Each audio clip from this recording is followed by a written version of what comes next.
Assalamualaikum warahmatullahi wabarakatuh. Sebelumnya, izin memperkenalkan diri, kami merupakan mahasiswa dari jurusan Teknik Industri Unjani. Di sini kami baru saja menyelesaikan rangkaian kegiatan praktikum di Laboratorium Sistem Kerja dan Ergonomi. Kami di sini dari kelompok R17 beranggotakan 3 anggota kelompok. Yang pertama, ada saya sendiri, Deki Pratama, dan ada rekan-rekan saya. Nama saya Abdul Mugi Septiana. Nama saya Muhammad Zain Ihsanuddin Bamsyam. Di sini juga kami akan mempresentasikan atau menjelaskan lagi tentang apa saja yang telah kami dapatkan setelah kami menyelesaikan rangkaian kegiatan praktikum di Laboratorium Sistem Kerja dan Ergonomi mengenai perancangan teknik industri 1. Rangkaian kegiatan yang telah kami lakukan antara lain terdiri dari 6 modul. Ada modul pertama yang membahas mengenai penetapan tujuan perancangan produk. Lalu di modul 2 ada proses perancangan produk, di modul 3 proses perancangan produk secara rinci, modul 4 perancangan sistem kerja, modul 5 perbaikan perancangan sistem kerja, dan yang terakhir ada modul 6 mengenai pengukuran performansi sistem kerja. Nah, yang pertama yang akan kami bahas adalah yang modul pertama. Modul pertama mengenai penetapan tujuan perancangan produk. Di modul pertama ini kami membagikannya menjadi bagian. Yang pertama ada bagian input. Di bagian input itu ada suara responden. Suara responden bisa kami dapatkan setelah kami melakukan kegiatan penyebaran kuesioner.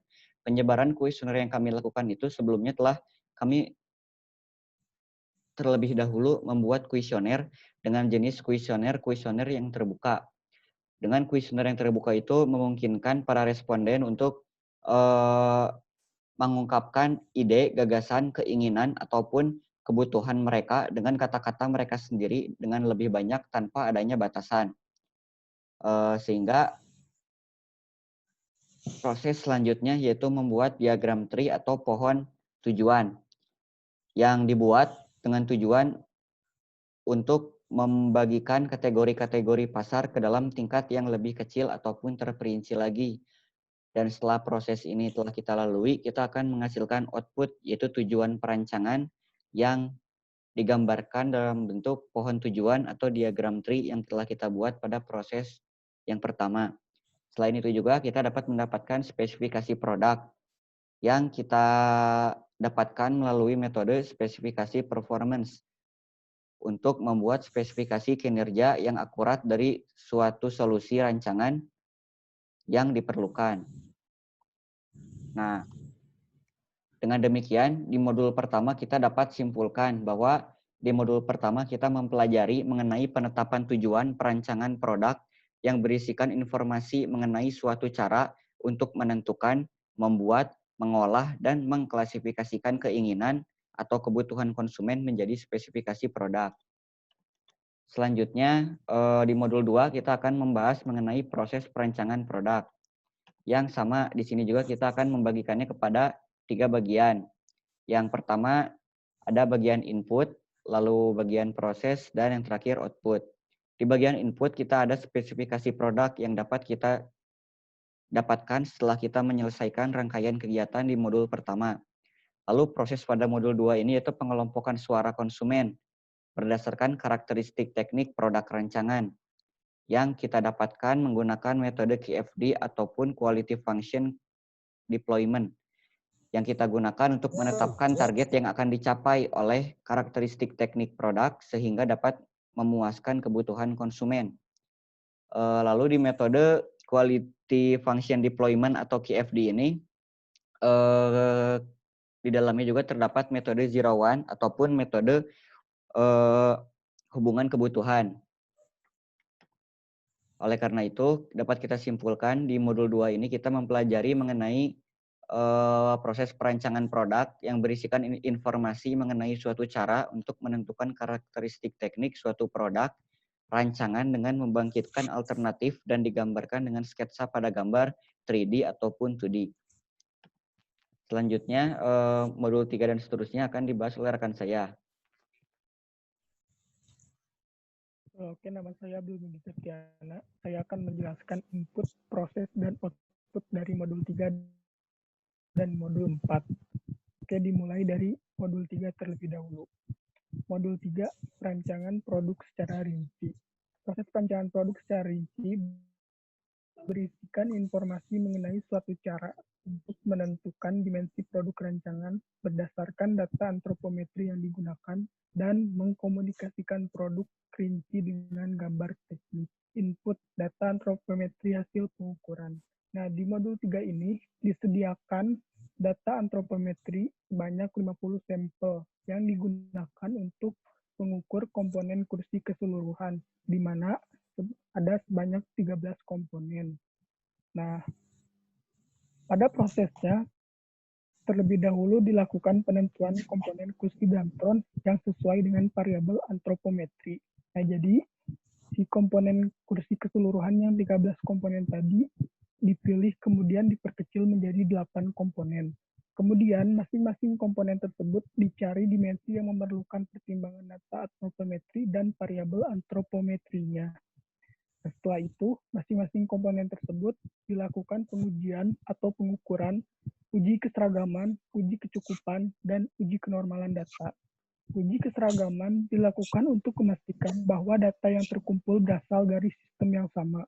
Uji kecukupan dilakukan untuk memastikan bahwa data yang dikumpulkan cukup secara objektif. Sedangkan uji kenormalan dilakukan untuk mengetahui apakah data tersebut berdistribusi normal atau tidak. Nah, setelah hasil perhitungan didapatkan, Nah, jika hasil perhitungan pada masing-masing komponen ditemukan adanya data ekstrim, maka harus dilakukan perhitungan kembali sampai tidak adanya data ekstrim. Nah, setelah hasil perhitungan didapatkan, hasil perhitungan tersebut atau output dimasukkan ke dalam rekapitulasi dimensi komponen produk. Nah, jadi kurang lebih modul 3 ini bertujuan untuk menentukan dimensi produk rancangan berdasarkan data antropometri yang dipilih. Next. Modul 4.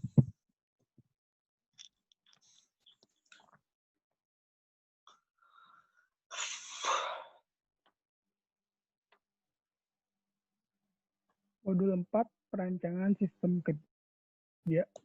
Di modul 4 ini mempelajari tentang perancangan suatu produk, mulai dari jenis proses pembuatan produk rancangan yang akan dibuat, urutan proses pembuatan tiap komponen produk rancangan, dan mendeskripsikan proses pembuatan produk dalam bentuk peta-peta kerja. Di modul 4 ini menggunakan produk kipas angin.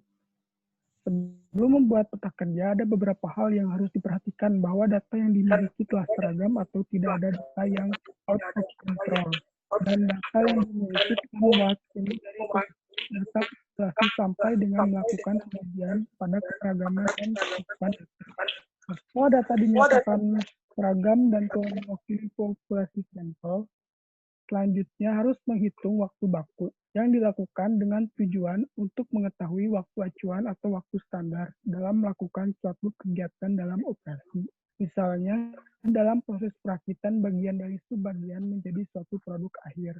Sebelum menghitung waktu baku, harus lebih dulu menghitung waktu siklus untuk mengetahui waktu penyelesaian rata-rata selama pengukuran, dan waktu normal untuk mendapatkan waktu siklus rata-rata yang wajar.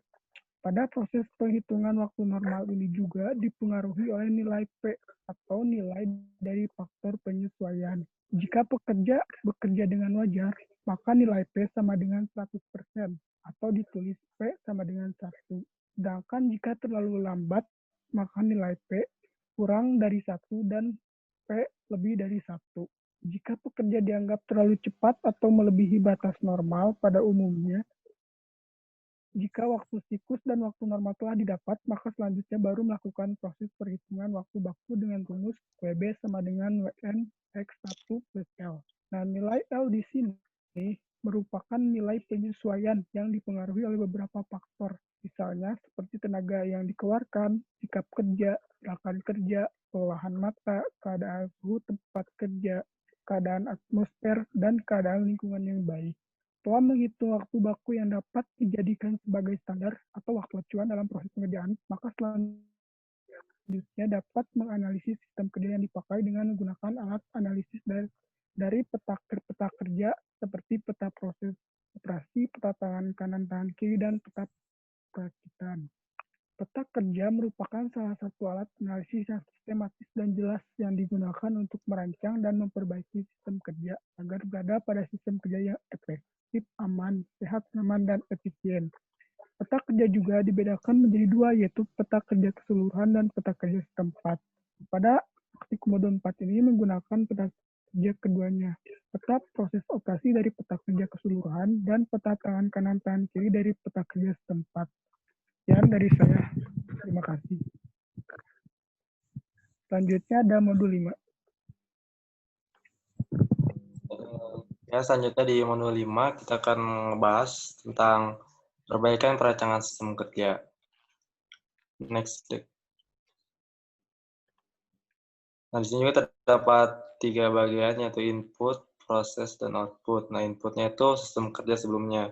Sistem kerja sebelumnya itu yang pernah kita buat peta di modul sebelumnya itu. Di modul ini kita akan melakukan perbaikan, dan prosesnya itu analisis pada sistem kerja sebelumnya, dan outputnya perbaikan sistem kerja. Kenapa? Karena perbaikan pada sistem kerja yang ada untuk mendapatkan sistem kerja yang lebih baik. Nah, karena meskipun telah dilakukan perbaikan dalam sistem kerja, maka akan muncul lagi elemen sistem kerja yang membutuhkan perbaikan lebih lanjut, seperti mengidentifikasi jenis proses yang merupakan sumber pemborosan untuk mendapatkan waktu penyelesaian proses produksi yang lebih cepat. Nah, dengan mendeskripsikan kerja serta memperbaiki sistem kerja dengan prinsip-prinsip ergonomi. Nah, di perbaikan sistem kerja juga kita harus memerlukan identifikasi. Kenapa harus mengidentifikasi? Karena dengan melakukan identifikasi masalah atau akar permasalahan dapat dianalisis menggunakan alat-alat analisis yang sudah diketahui sebelumnya. Digunakannya alat analisis bertujuan agar saat melakukan analisis dapat dengan mudah dan cepat mengetahui akar dari setiap permasalahannya. Nah, alat analisis yang digunakan kali ini adalah 5W1H.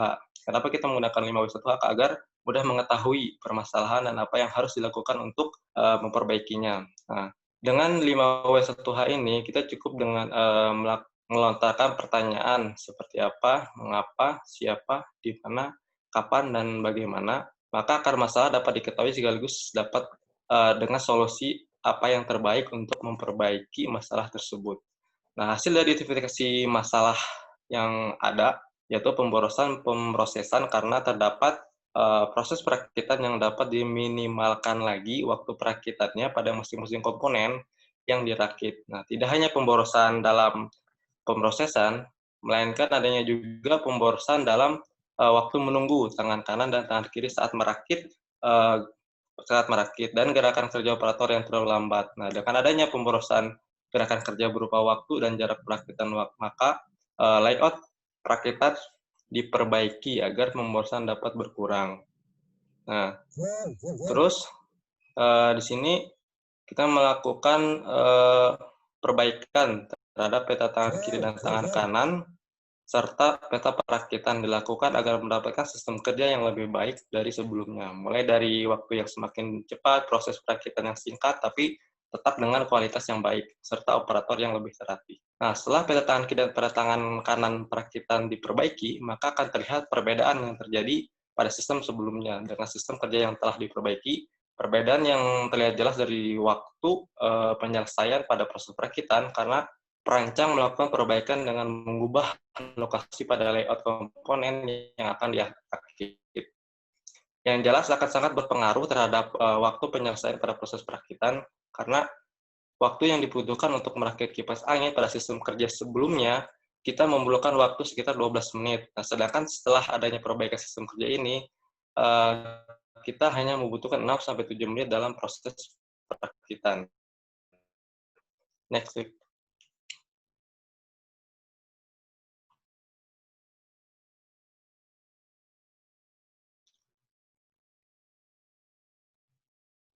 Nah, jadi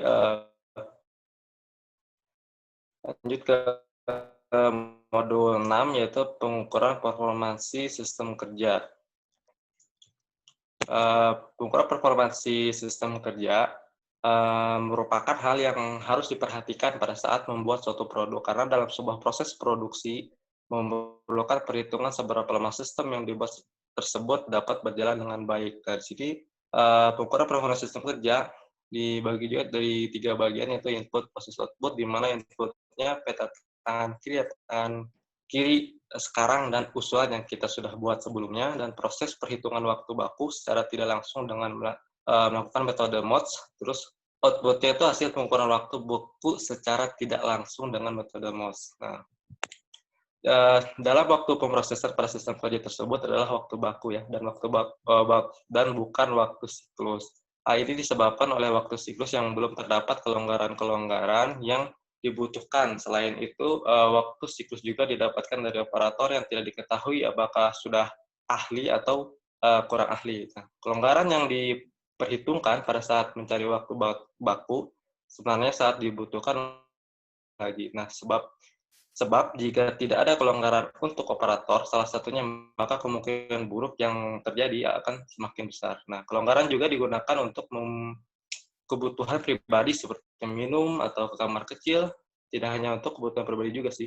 Ada pun kelonggaran yang untuk menghilangkan data-data tidak diperlukan, agar menurun atau semacamnya yang dapat membutuhkan operator bekerja lebih keras dari biasanya. Nah, yang terakhir, kelonggaran untuk hambatan yang tidak terhindarkan seperti melakukan penyesuaian mesin, mati listrik yang menyebabkan semua mesin mati, dan kasus lainnya yang tidak dapat dihindari. Nah, di sini sebenarnya ada 2 metode buat pengukurannya, itu secara langsung dan secara tidak langsung. Nah, di sini kita menggunakan pengukuran waktu kerja yang digunakan adalah pengukuran waktu tidak langsung, dengan alasan kondisi yang tidak mendukung untuk diadakannya pengukuran waktu langsung. Belum lagi alat yang digunakannya lumayan sulit untuk digunakan. Nah, di metodenya, di performance ini kita menggunakan metode MOS. Kenapa kita menggunakan metode MOS? Karena gerakan-gerakan yang digunakan memiliki pola berulang yang selanjutnya akan diidentifikasi dan diatur sebagai suatu urutan kejadian yang diikuti dengan perpindahan, akan menghasilkan waktu normal yang didapat dari waktu kumulatif, agar satuan waktunya berubah menjadi detik. Nah, jika waktu normal telah didapatkan, maka tujuan menghitung waktu baku dengan cara tidak langsung dapat terlaksana. Untuk menghitung waktu baku juga tidak hanya membutuhkan waktu normal, tapi membutuhkan faktor-faktor kelonggaran, seperti tenaga yang dikeluarkan, sikap kerja, gerakan kerja, kelelahan mata, keadaan suatu tempat kerja, atau keadaan atmosfer. Nah, terus pada hasil perhitungan waktu baku yang telah dilakukan waktu pemrosesannya yang didapatkan dinyatakan lebih lama dari waktu pemrosesan saat ini. Karena hal ini dapat disebabkan oleh digunakannya pengukuran waktu secara tidak langsung yang kurang sesuai dengan keadaan saat ini. Belum adanya waktu gerakan-gerakan yang menyeluruh dan rinci pun merupakan kekurangan dari hitungan secara tidak langsung ini. Jadi pengukuran performa sistem kerja membahas mengenai evaluasi perbaikan sistem kerja dengan menguraikan kaidah-kaidah pengaturan kerja yang digunakan serta proses untuk menentukan waktu baku secara tidak langsung dengan menggunakan metode MOS. Selesai buat penjelasan modul IPA dan 6. Sekian presentasi dari kelompok kami, kelompok R17. Kurang lebihnya mohon maaf. Wassalamualaikum warahmatullahi wabarakatuh.